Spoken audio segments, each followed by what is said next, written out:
Okay ဒါတော့နောက်ထပ် program တစ်ပုဒ်ပါဒီ program မှာတော့ကျွန်တော်တို့ကဒီ USB camera ဒါမှမဟုတ် webcam ကနေပြီးတော့ video တွေကိုကျွန်တော်တို့ကပုံတစ်ပုံချင်းစီကို frame တစ်ခုချင်းစီကိုပြမယ် file loop ပတ်ပြီးပြမယ်အဲ့တော့ video အနေနဲ့ live video အနေနဲ့ကျွန်တော်မြင်ရမယ်ပထမ program နဲ့ဘာမှသိမကွာဘူး CV2 name window ဆိုပြီးတော့ window name တစ်ခုပေးထားတယ်ပြီးတော့ video capture class ကို0ကို passing through လုပ်ပြီးတော့ video device 0ကို pass through လုပ်ပေးထားတယ်ပြီးတော့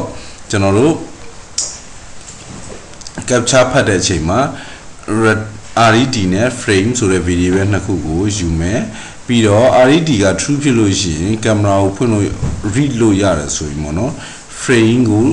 RED နဲ့ frame ကိုနောက်တစ်ခါ assign ပြန်လုပ်မယ် capital D နဲ့ပြီးတော့ကျွန်တော်တို့က I'm show နဲ့ window ခုနကကျွန်တော် live video ဆိုတဲ့နာမည်နဲ့ frame ကိုပြမယ် escape မနှိပ်မချင်း while loop ကပတ်ပြီးတော့ frame တစ်ခုချင်းစီကိုဖတ်ပြီးတော့ပြနိုင်မယ်ပြီးမှသာလျှင် destroy window ဆိုပြီးတော့ဖြတ်မယ်အဲ့တော့ခါကျတော့ကျွန်တော်တို့ code ကို run ကြည့်အောင်CD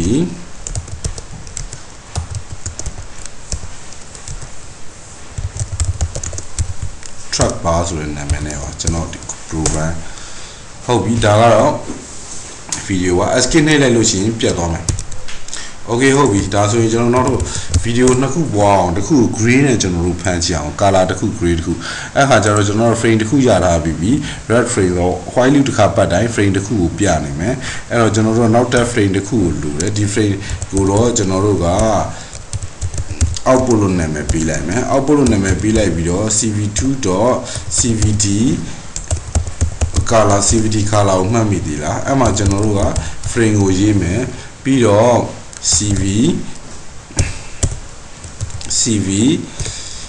cv color bgr to gray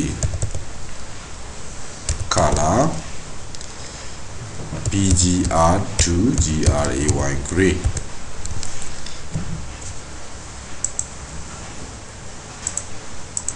အဲ့မှာ cv ပြီးတော့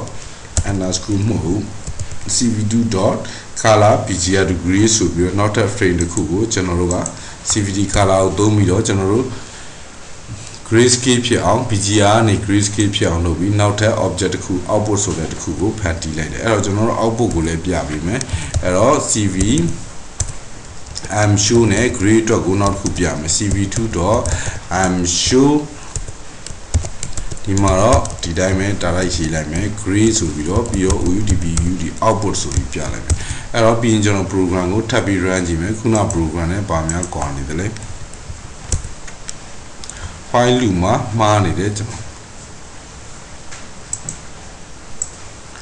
okay file ကိုရေးတဲ့အချိန်မှာ indent နေစလုံးပေါင်းတွေ view site ပါခါလေကျတော့ indent တွေ tab တွေကြောက်မယ် problem တက်တယ်အခုတော့ဒီဆိုတဲ့ဟာလေးပို့လို့ဖြတ်ကြည့်လိုက်ပြီအခုပြန် run ကြည့်မယ်ဒါဆိုရင်တော့ဒါကျွန်တော် live video ဆိုတဲ့ဟာနဲ့ဒီမှာ gray ဆိုတဲ့ဟာပေါ်နေ gray ကတော့ကျွန်တော်ခုန cvd color နဲ့ပြောင်းထားတဲ့ frame ပါပဲ